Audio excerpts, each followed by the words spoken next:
ভুল পথে চলেও মানুষ সেই পথকেই সঠিক পথ, সত্য পথ ভাবছে। এর কারণ কি? মানুষ ভুল ঠিক নির্ণয় করতে পারছে না।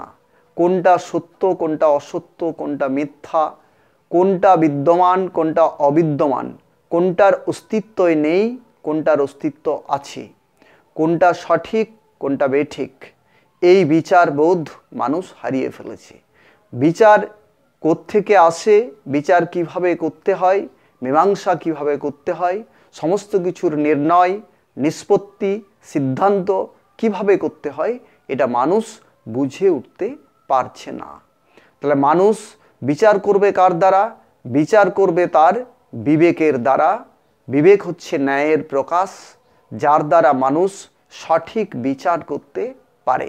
তাহলে এই বিচার বোধ বা এই বিবেক বোধ মানুষের কখন আসে? যদি মানুষ সঠিক শিক্ষা লাভ করতে পারে, সঠিক বিদ্যা লাভ করতে পারে, তবেই মানুষ এই বিচার করতে পারে, নতুবা এই বিচার করা সম্ভব নয়।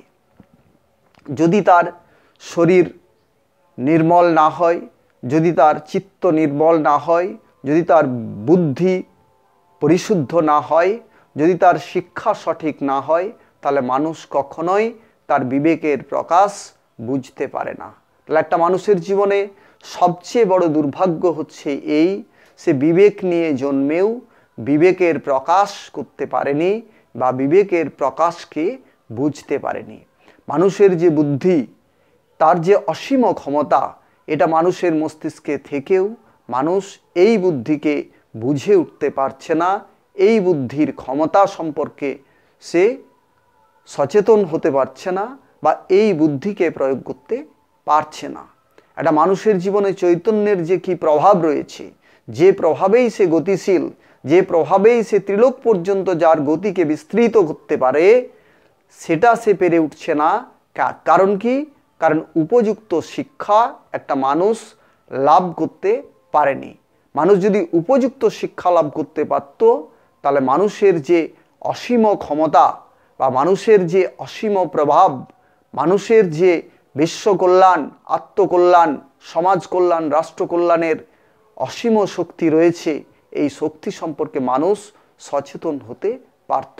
এখন কি হচ্ছে? এখন প্রতিনিয়ত একটা মানুষ সে ভুলটাকেই ঠিক বলে প্রতিষ্ঠা করার চেষ্টা করছে, মিথ্যাকে সত্য বলে প্রচার করার চেষ্টা করছে। কেন করছে? কারণ সে মিথ্যাকেই সত্য বুঝেছে এবং ভুলকেই ঠিক বুঝেছে। এই দুর্ভাগ্য থেকে মানুষ বেরিয়ে আসতে পারছে না। কি করে ঠিক মিথ্যা বা ভুল ঠিক এগুলো কি করে বোঝা যাচ্ছে? একটা মানুষ মিথ্যা বিদ্যা, যে বিদ্যার কোনো অস্তিত্বই নেই, সেই বিদ্যাকেই মানুষ সঠিক বিদ্যা বলে ভুল করছে।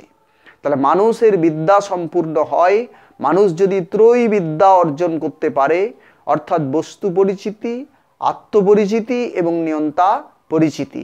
এই ত্রিপরিচয় ছাড়া একটা মানুষের বিদ্যা সম্পূর্ণ হয় না। কারণ জ্ঞান, জ্ঞাতা এবং পরিজ্ঞাতা তিনটা এক সারিতে এলেই জ্ঞান সম্পূর্ণ হয়, বিজ্ঞান সম্পূর্ণ হয়, প্রজ্ঞান সম্পূর্ণ হয়। বিদ্যাও একইভাবে, বিদ্যা, বিদ্বান এবং এই বিদ্যার উৎস কি, সেই উৎস সম্পর্কে মানুষ যদি সচেতন না হয়, তাহলে মানুষের বিদ্যা লাভ হয় না। তাহলে ভুলকে যদি কেউ ঠিক বোঝে, সে কি করবে? দিনের শুরু থেকে শেষ পর্যন্ত যতক্ষণ সে কাজ করবে, সে ভুল কাজ করবে এবং ওই ভুলটাকেই সে ঠিক বলে প্রচার করার চেষ্টা করবে, প্রতিষ্ঠা করার চেষ্টা করবে এবং ওই ভুলের বোঝা নিজের মাথায় এবং অন্যের মাথাতেও সে চাপিয়ে দিতে চাইবে। সে নিজে কষ্ট পাচ্ছে, অন্যকেও কষ্ট দেবে। কষ্ট দেওয়াটাকেই সে ভাবছে হয়তো সমুচিত শিক্ষা দিচ্ছি, কিন্তু আসলে শিক্ষাও দেবে কি করে?